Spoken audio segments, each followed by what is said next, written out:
Ahojte. Rozmýšľali ste už nad tým, aké to je, keď pustíte kontrolu nad svojim životom? Keď to proste necháte plynúť?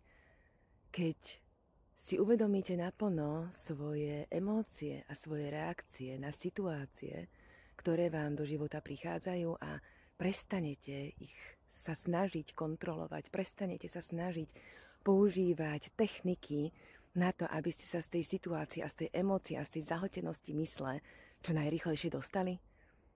Ja vám môžem povedať, že je to úplne super. Žijem takto posledné mesiace. Áno, najprv som bola v technikách ponorená, ale to sú určité kroky, ktoré aj klientov sprevádzam, že jedna vec je pustiť.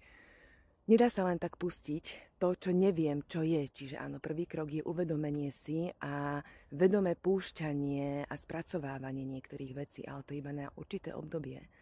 Aby sme sa potom dostali do stavu, kedy sme pozorovateľmi toho, čo sa v nás deje.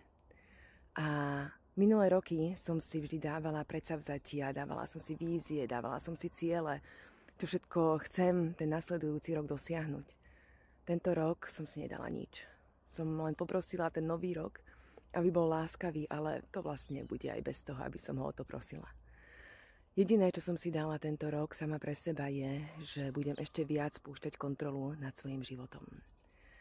Druhá vec, ktorá je naplánovaná, je transformačný workshop s Ľudskou Ilašenko, ktorý bude vo februári a o ktorom vám dáme čoskoro vedieť.